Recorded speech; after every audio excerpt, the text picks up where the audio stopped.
What is up, guys, and welcome to another episode of Guarani Vision, the first ever podcast dedicated to Paraguayan football in English. As always, I'm Roberto Rojas, and joining me as always are my two great co-hosts, Federico Perez and Ralph Hanna. And guys, I guess we are all just getting ready for another international break. But before we do have to talk about what's been going on in the league. We had a huge game between two bitter rivals at La Nueva Olla, a very close affair, but ultimately it ended up going to the host. We'll see what also happens with Guillermo Barros-Schelotto announcing his list of call-ups for the upcoming Paraguay game. It's incredible, guys. We're about a week away from that game against Chile, the so-called final in terms of what chances that they have to qualify for Qatar 2022. And the Copa Libertadores Femenina is starting in Paraguay itself, actually. We'll definitely talk about what's been going on there and the teams that are being involved, but let's go straight to it. Happy November, Fede. I mean, it's almost there, man. It's like here in the United States, and I know you this from because of growing up there, it almost seems like as soon as Halloween is over, everything just switches to Christmas, but that's been even done beforehand. So, we're starting to get to the end of the year, which I hate because that means it's just getting much more colder, as you can tell from this hoodie. But you guys don't have that problem, to the jealousy of me.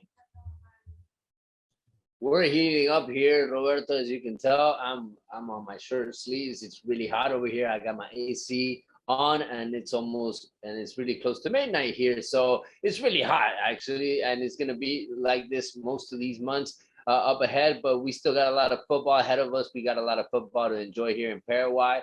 Happy to join you like always with Ralph.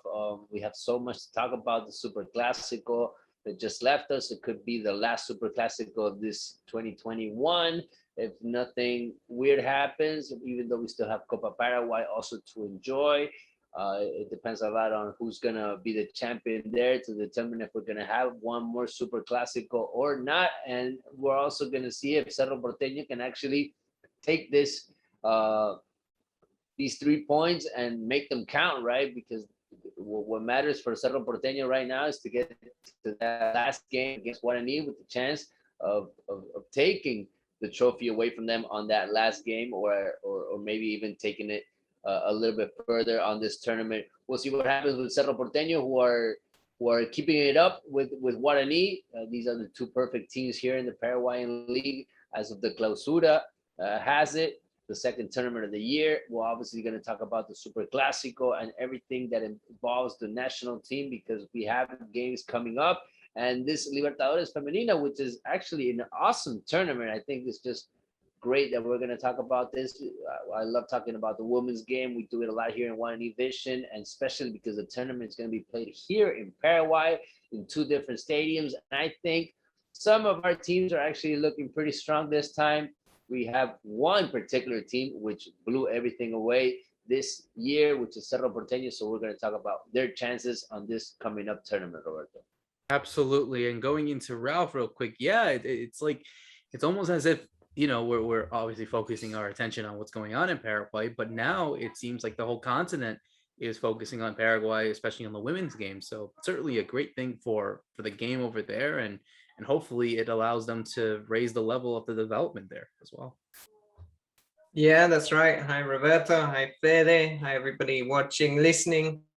It's very good for Paraguay that they get to host these kind of tournaments, which they have done before, but also this time they get to use the first team stadiums.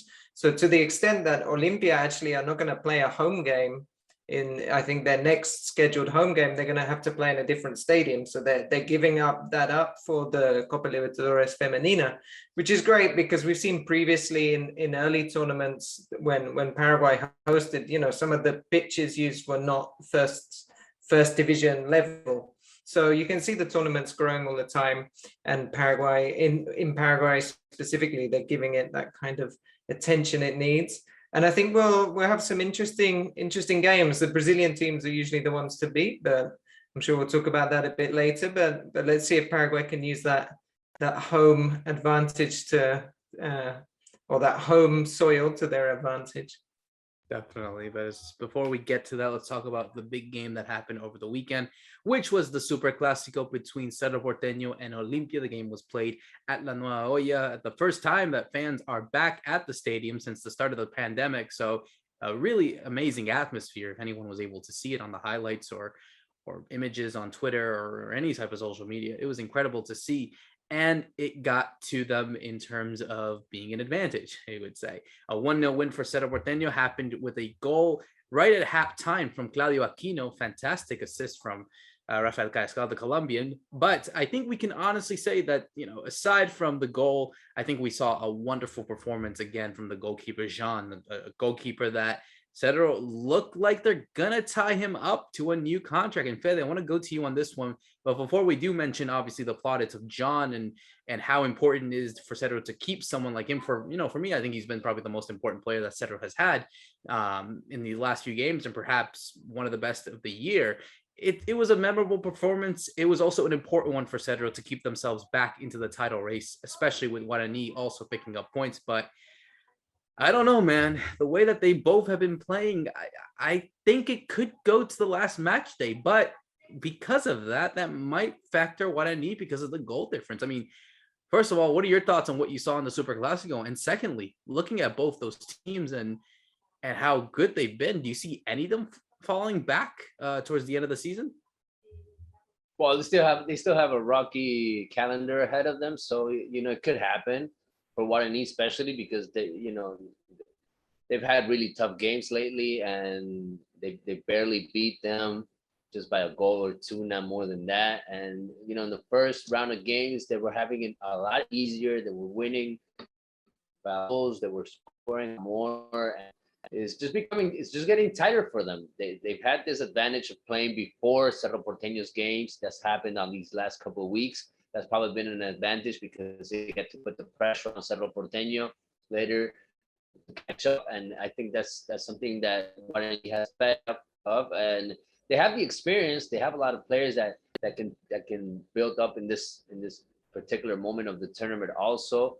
I don't think they're gonna have that much trouble, but yeah, they could lose a couple of points. They just need to keep on winning. I'm talking about Cerro Porteño now. That's the only way they're gonna get to that last game with a possibility of still taking it away from Guarani. It's a one-on-one situation right now. It's between Guarani and Cerro Porteño. Nobody else has come up. Or nobody else has been able to catch up just because these two teams keep on winning. I mean, Sol America is doing a great tournament also, but it's just not enough for them right now, just because Cerro Porteño and Guarani just keep on doing it every week. The Superclasico, just so much to talk about from the point of view that, well, we had fans back for the first time in a Superclasico. That was something different, just to see everybody there at the stadium, at Cerro Porteño Stadium. It was a big party in that sense. People were really happy to be back. I mean, I think this is the match that people enjoy the most here in Paraguay football itself. People go and to have a great time, and especially to taunt on their rival, and it has a lot of culture behind it also. And unfortunately, it does have a lot of violence behind it too, because Olimpia fans or the hooligans actually took over in one moment of the match. And you had the goalkeeper of Cerro Porteño before the match already making a couple of gestures to the rivals. And it's just that kind of game. It's just that kind of match, and you're kind of expecting that situation, even though you don't want to see it that much. It was a spicy match also on the pitch, I think. With the players, I was actually not expecting that, players going back and forth, but it's a special match for them. It was an important game for Cerro Porteño. They needed to win. Olimpia needed to give their fans at least one happiness before the end of the year, right? Just give them throw something at them, because they had so little this whole 2021. I mean, they're in a financial crisis. They don't know if their president is going to keep on going, if he's going to have to quit. And that's going on besides what's going on with the team that's almost last on the tournament. They just never got their heads up, and they're just not playing that well. I mean, Cerro Porteño, in my way of seeing it, played a lot better from the minute one. Their strategy, their way of playing, possession football overall is took it away for a couple of moments. Olimpia couldn't have the ball. But Cerro took a lot of time maybe to score that goal of Claudio Aquino. It came right before the end of that first match, before the first half. And if Olimpia could have taken that 0-0 to the halftime, maybe they could have come back and planned it another way. I think that was key to get that goal, that amazing goal from Claudio Aquino, who is coming back to his top level. We wanted to see this Claudio Aquino in Libertadores. We didn't see him in this level during the Libertadores, but he talked after the game and he's like, I'm coming back. This is the Claudio Aquino everybody knows. And it's good to hear him say that. Hopefully he can translate that again next year on the big stage, which is where Cerro Porteño fans want to see it, which is the Libertadores. But in a Superclasico, that just makes you a legend. I mean, this just makes you bigger. This just makes you even bigger on the fans. So I think it's good for him. And it's part of his legacy now, scoring on a Superclasico, and just what a goal he scored. I think the best player of the Superclasico wasn't Claudio Aquino, actually. I think it was Olimpia's goalkeeper. And I'm really happy that he's in very good form, because he's also on the national team regularly.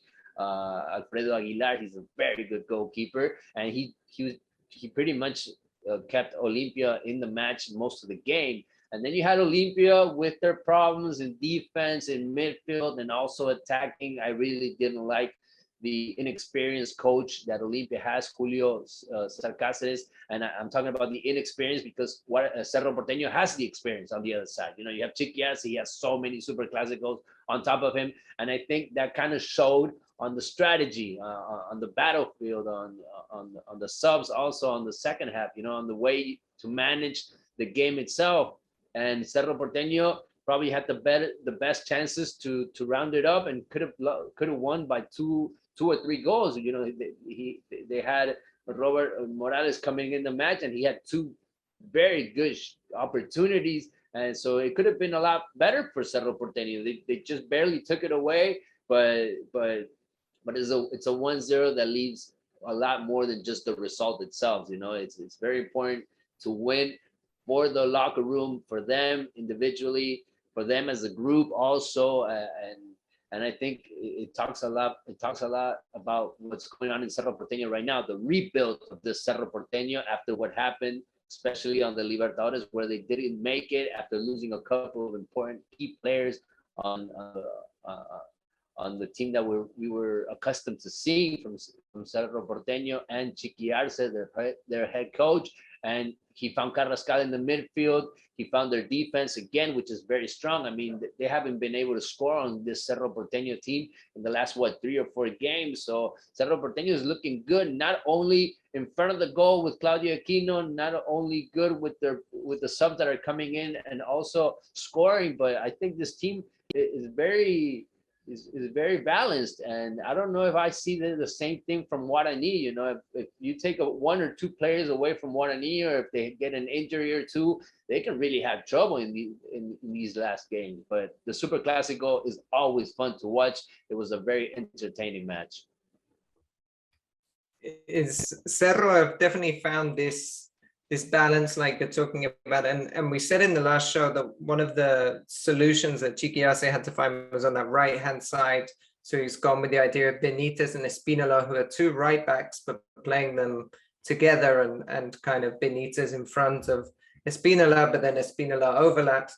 And it was down the right hand side that Cerro had most of the attacking chances. And actually, it's, when you see the goal, they're playing in a triangle towards that right-hand side. And they really targeted Mateo Gamarra, who's the young left back of Olimpia, knowing that he had very little support on his side. So while Cerro playing almost with 2 defenders, he was playing in front of him was a forward in Willy Mendieta. So that kind of tactical experience that we're talking about of Chiqui Arce really paid off for his game. And then also Claudio Aquino, he decided to play Aquino and Pachi Carrizo, who are both kind of these almost like playmakers, but players that like to float around the pitch and not have a specific position. So he went for that instead of say, let's play Morales up front with Boselli, because Morales has been on great form. So it would have been fair for Arce to give him a start, but he doesn't.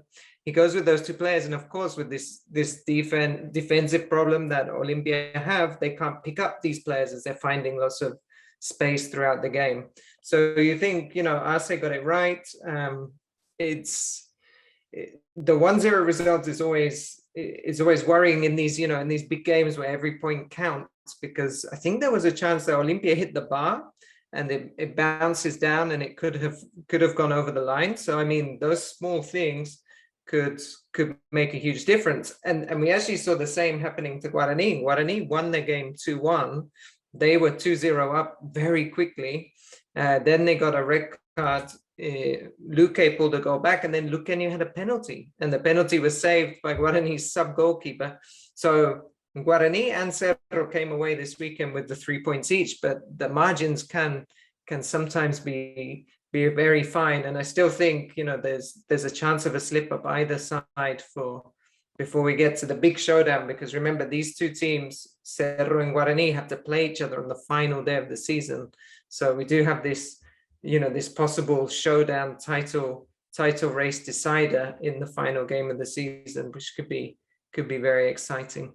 But having said that, guys, and I want to one answer from this question. If you do see one of these teams slipping up between Cerro and Guarani, who is it?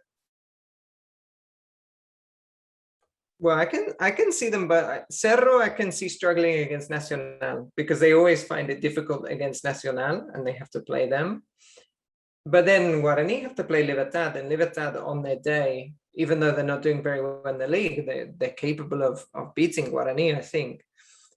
So I think either could. That's the maybe the wrong answer, because either could. But for me, the real difficult game is not Sol de America this weekend, even though Sol are playing well, but it's when they have to play Nacional after the international break. I think for Cerro have really not found a way to combat their high pressing, and usually Nacional come away with the win. The one win I remember Cerro had against Nacional recently was when Nacional had all their players had COVID and they ended up playing a B team, and still then they only won because of a Claudio Aquino penalty. So they've always struggled in that matchup. It's intense. There's a lot of pressure behind all of these games, especially because of everything that's at stake right now. So I think it depends a lot on how the matches are building up. If you don't get the goal right away, if it takes too long, these teams can get a little nervous and can have trouble. That's what Ralph was talking about, the tight matches that we saw this weekend from Guarani and from Cerro Porteño. I think they can still lose a match on their way to that last game, both of these teams. And I think it would even make the tournament better, if Cerro Porteño lose to Sol de America. I mean, Sol de America is going to be right there waiting also for that last game between Cerro Porteño and Guarani. Just maybe they can catch up and be the surprise at the end. I mean, Guarani doesn't want to hear anything about this because they've been on that first spot since day one. So if it slips away from them, it's going to be catastrophic for them. It's not going to look pretty for them. They've had it on their hands most of the time. So I think Guarani is feeling very confident. I think that they think that this is not going to get away from them, and it's their moment to shine, and they just need to keep on winning. They just need to keep on doing their job. But just like I said, Roberto, answering your question, I think both of these teams could still lose at least a game.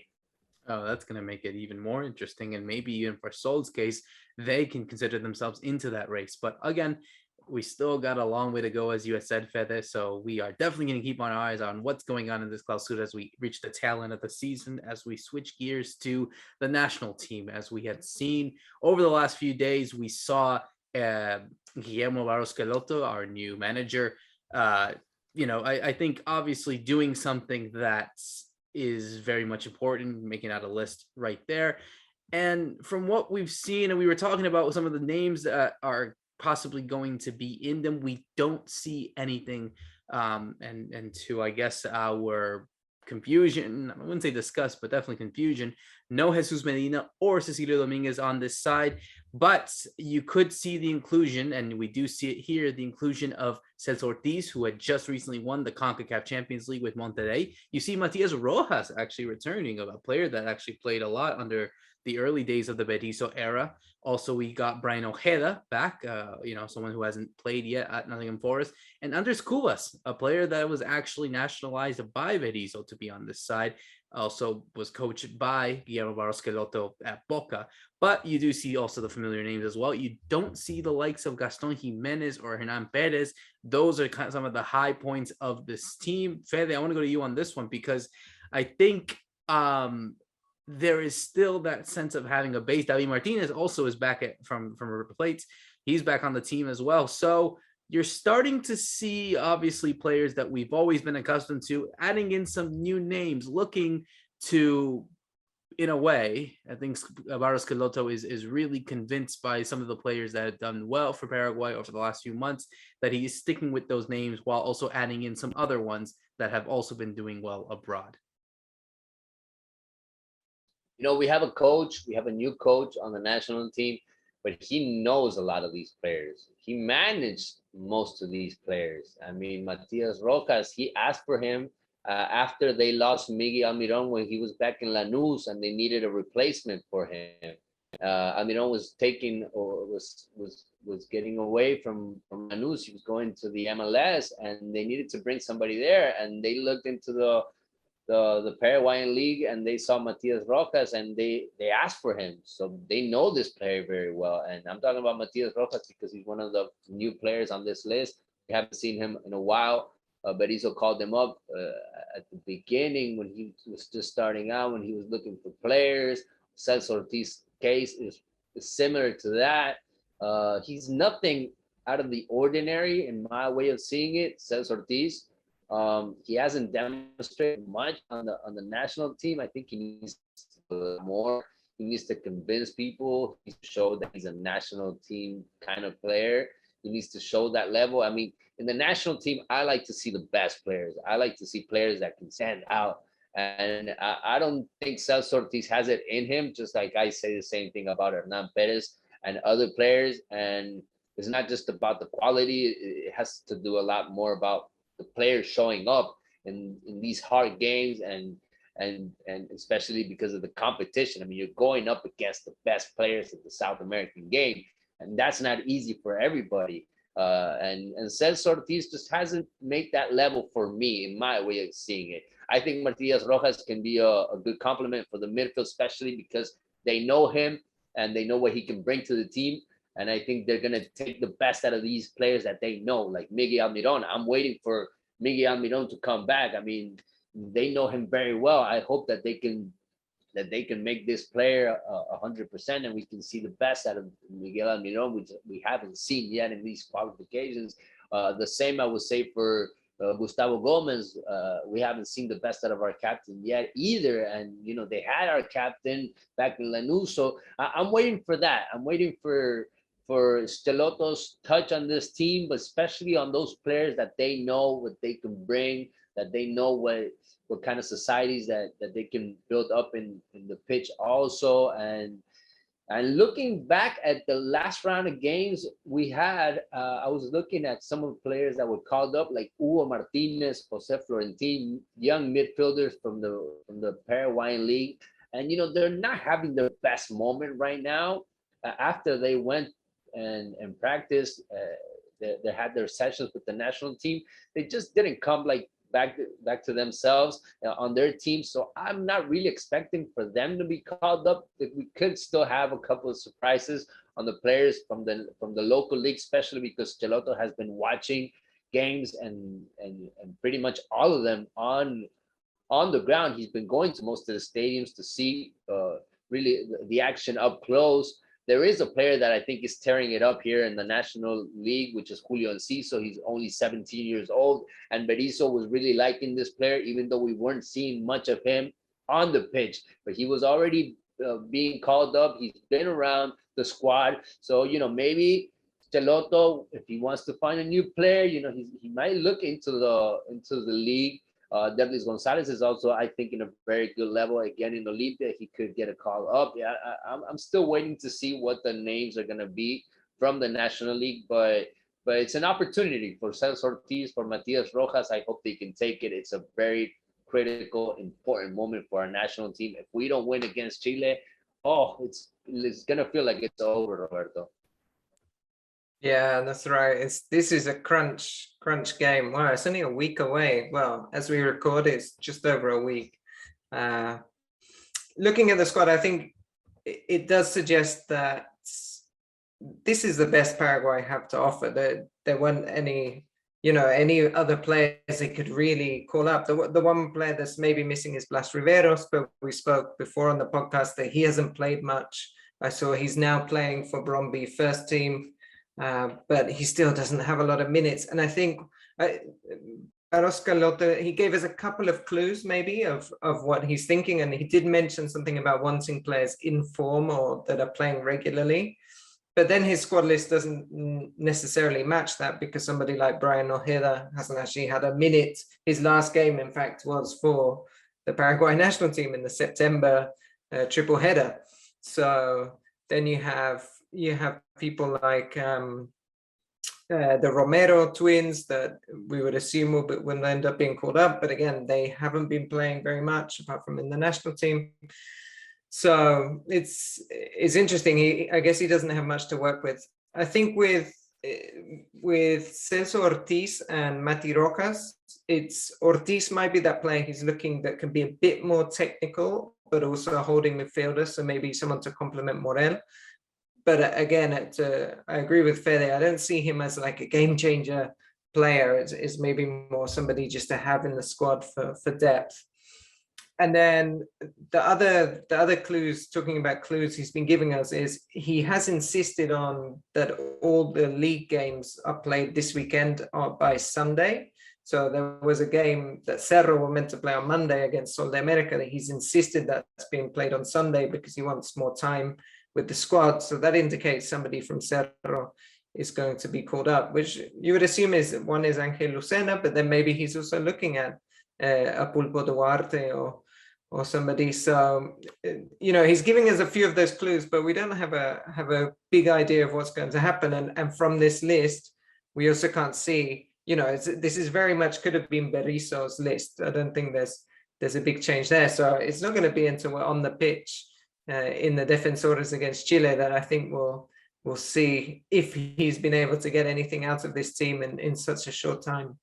Yeah, I think it's going to be interesting, and obviously we can't make our assumptions based on the list until we see, obviously within the next week we're going to see those players, meet up over there in Paner, Albirroja, and obviously players, people coming out with their possible lineups. I think from there is where we'll start to get an idea of what kind of team the Barcelotas want to go for. But ultimately, yeah, I agree, Ralph. I think it's the best Paraguay can offer at the moment, aside from a few exclusions. But yeah, I think we just have to wait and see. And like you said, Fede, it really is crunch time. They have to get this right, and they have to get it right from the get-go. It seems like though it's the perfect storm. You're at home, you're taking on a team where you lost literally last month. You need this kind of match, and you need your players at 100%. And the only way that you can do that is insisting on the manager and insisting from the players that they know them to do well. And we're going to see what kind of idea he has. Obviously, this time next week we'll definitely be speaking about what's been going on the national team as we preview the games against Chile and Colombia. So stay tuned for that on Guarani Vision. But before that, let's go to our final segment, and one that I think is definitely very exciting to talk about. And Fede, I want to go to you on this one as well, because you have been covering the women's game in Paraguay for quite some time. You've commentated games, a lot of these players.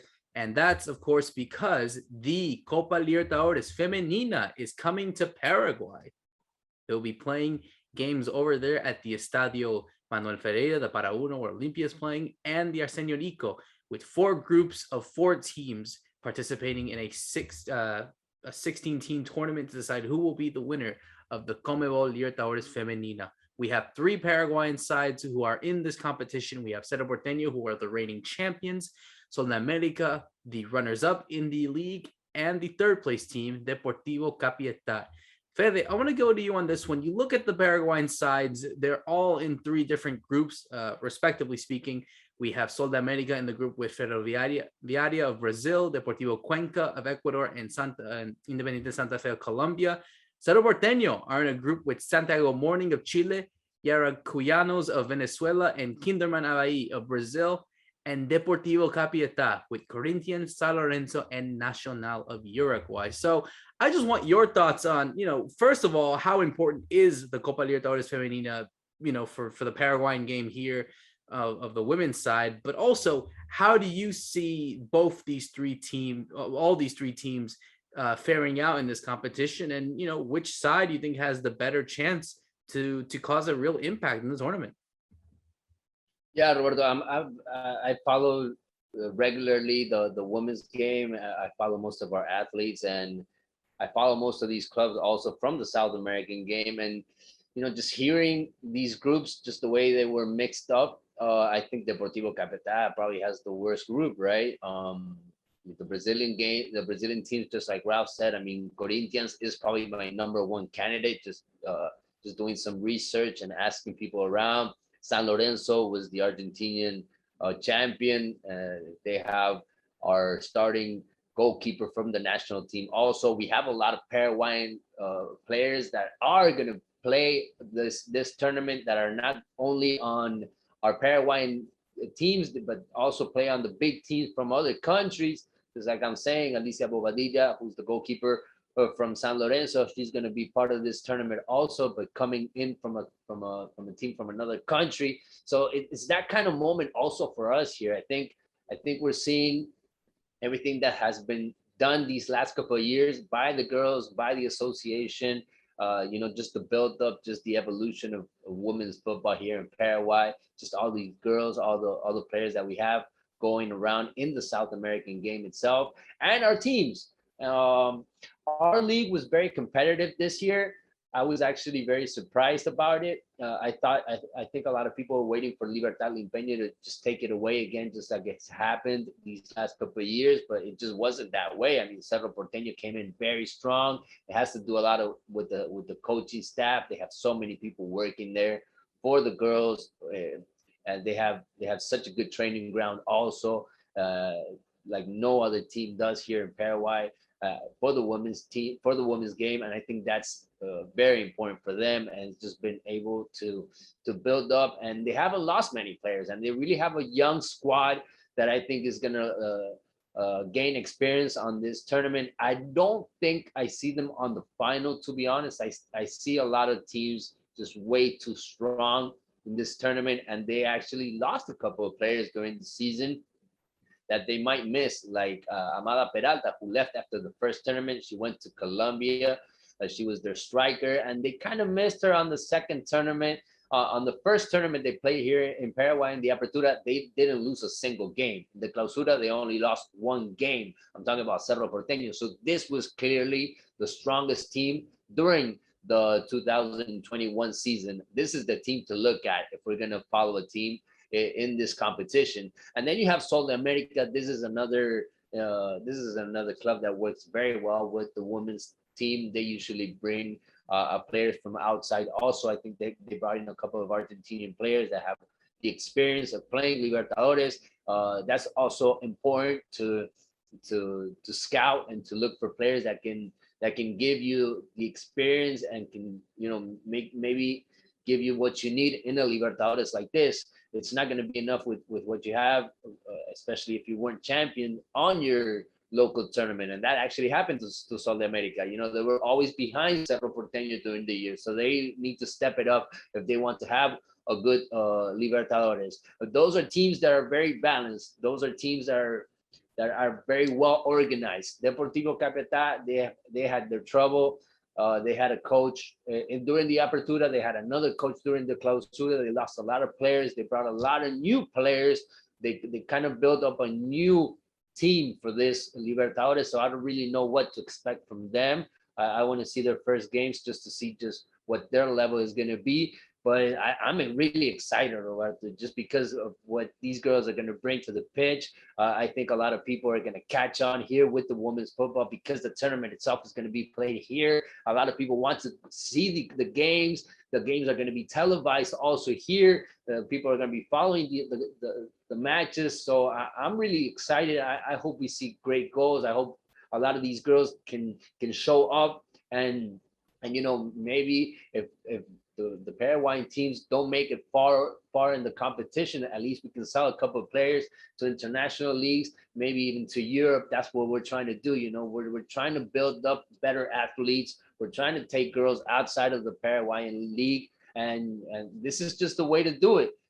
We have 3 teams because we are the host country. If now we were only going to have 2, we were going to have the 2 champions and not more. Thankfully, most of the part of this this tournament will be played here in Paraguay up to the 3rd spot, or up to that 3rd spot match, and the final will be played in Uruguay. So we're going to enjoy most of it here in Asunción, and I'm thrilled about it. Yeah, it's a great summary, Fede. I think I would go with the same, that Cerro are certainly the strongest team of the 3 Paraguayans. Sol de America were quite unlucky, if I remember, with injury. They picked up like 3 or 4 really key injuries in that clausura. So I don't know if all the girls are back there. I'm talking about people like Laura Romero, Jessie Roman. If they're still out, okay, then it's going to be difficult for them. And Capiatá are suffering from, we spoke about on the last podcast of the men's team, that with the men's team being relegated from Intermedia, they obviously have financial strains, I suppose, there. And one of the things they did was switch up and on the women's team, and that's why you see their star striker from the Apertura. She ended up at Olimpia, Ramonita. So it's going to be difficult for, I think, for Capiatá and then for Sol with the injuries to compete. But Cerro is a very good, very well organized team. Like you say, it's a young team. You have players with experience here in the US that play college. So you have, I think, Magali Brizuela, you have Vero Kurt. They both played in the US. You have a couple that recently went to USA to play in those friendly matches against US women's national team. So there could be some hope there, but it is the Brazilian teams that are very strong and usually dominate. The other team or the other player, the Paraguayan player that's at a very high level is Fanny Gauto, who plays in Independiente Santa Fe. I think she's won the tournament before, I think, but when she was at Atletico Huila back in 2017 or so. So she has that winning experience as well. And for Cerro Porteño, they've managed to get in the top 3, I think, twice, and they finished 4th, maybe 2019 was it? So Cerro have been there or thereabouts in up to semifinals, but not making that big step that Libertad Limpeño famously did, because Libertad Limpeño have won the tournament previously. But let's see if that home advantage can help them, and especially in the games against the Brazilian sides who are definitely the strongest. And just think about the economic power. And to Fede's point, if you are watching, I think CONMEBOL are going to put it on Facebook as well. So outside of Paraguay and South America, you should be able to watch on Facebook by CONMEBOL's channels. And even if the Paraguayan sides do go out, you might see some of the next big stars. For example, Marta, the Brazilian star, she played Copa Libertadores Femenina back in, I think it's 2009 or 2010. It must have been a while ago. But those players, they start out, and you can see them in these tournaments, just like in the men's game.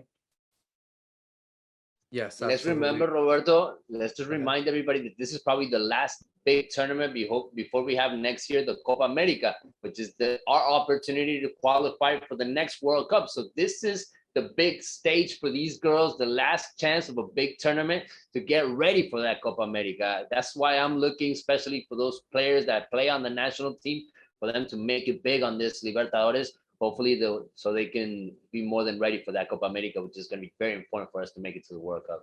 Absolutely. It's important for them to gain not only that confidence and form, but also to obviously do well. And so we'll obviously keep our eyes on what's going on with the Paraguayan players that are playing in this competition, as well as the teams that are participating in this competition. As we close out here for another great episode of Guarani Vision, thank you so much to everyone for listening and subscribing. So for myself, Roberto Rojas, Fede Perez, and Ralph Hanna, thank you so much for listening in. See you soon.